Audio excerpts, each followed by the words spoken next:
Allah used to believe marriage was like a quiet duet, two voices blending, rising, falling, but also harmonizing. He believed this so deeply that he built his entire life on it because he had seen it in his parents' marriage. He was a calm man, the type whose presence whispered, "I no like wahala at all."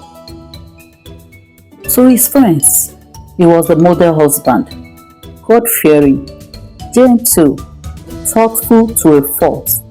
He ironed his wife's clothes, prayed with her every morning, and knew every little detail about her.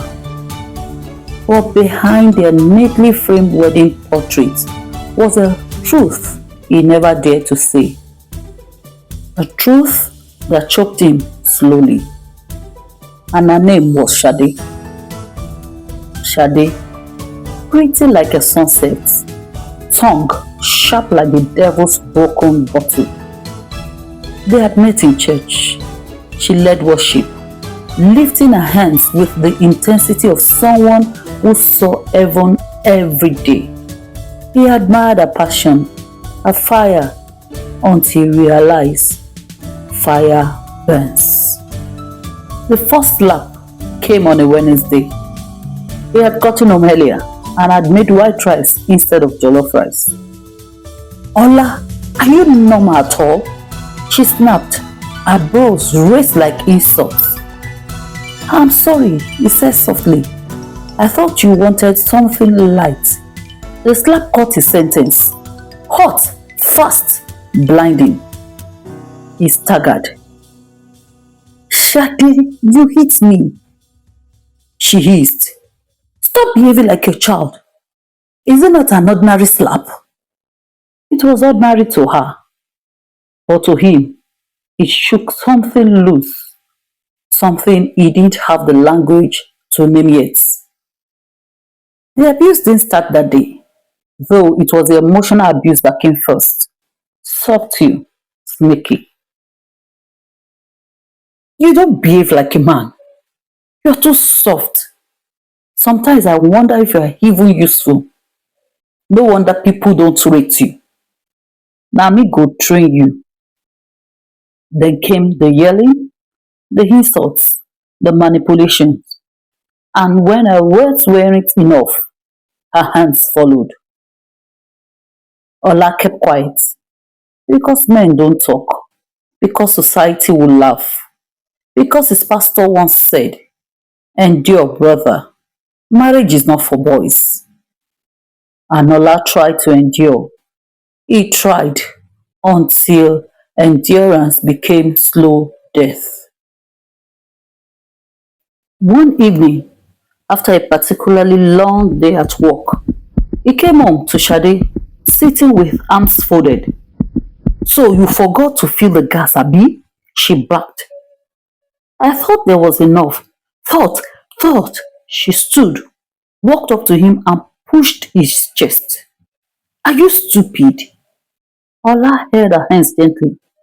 "Shade, stop. Please, this is not right." Then came the slap. A quick kick followed. This threw him against the wall, gasping, his vision blurred. His heart was racing too fast, too wide. He couldn't breathe. Instead of fear or concern, Shade eased and walked away. That night, Ola sat on the bathroom floor, trembling. He whispered only 4 words. "Lord, I am tired." The next morning, he went to work, dizzy, chest heavy. His colleague, Mr. Olashopo, noticed.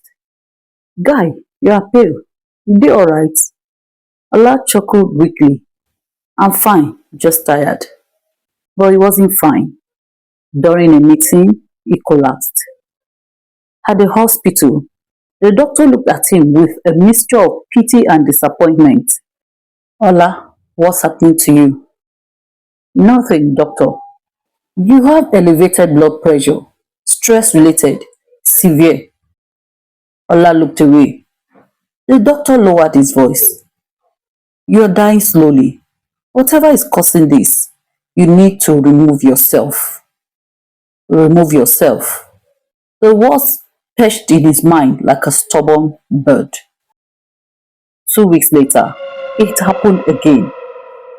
Shade had seen a text message from his female colleague. It was only a reminder about a meeting. Shade didn't care. You are cheating on me, she screamed. What? Shade, no. She didn't listen. She smashed his phone, looked around, lifted the wooden stool by her side, and threw it at him. He dodged. The stool cracked the wall. And something Nola cracked too. Not his bones this time. Something deeper. His silence. His patience. His shame. He looked at her. Really looked and saw not a wife, but a strong, determined to seek him. Shade, he said quietly, but with a steadiness and deadness she had never heard before. I'm leaving. She laughed mockingly. You? Leave. You don't have the balls. Watch me. He walked into their bedroom, picked his suitcase, packed only clothes, Bible and some documents. When he returned to the living room, Shade stood there, stunned. Ola, so you are serious? He nodded. What about what people will say? For the first time, he said, voice cracking. I will not die because of what people will say. She stepped closer, but he stepped back. You need help, Shade, and I need healing. He headed for the door. Ola, she shouted. Ola, don't go. I said, don't go. He paused. She had never sounded scared, never sounded vulnerable before. But the truth was simple. He had nothing left to give, nothing left to endure. Without turning, he whispered, men cry too, Shade, but we cry in silence, and I'm done choking on my silence. Then he walked away. The following month, we had. He stayed with a friend at first. Then he got a place of his own. The peace felt strange, like learning to walk again.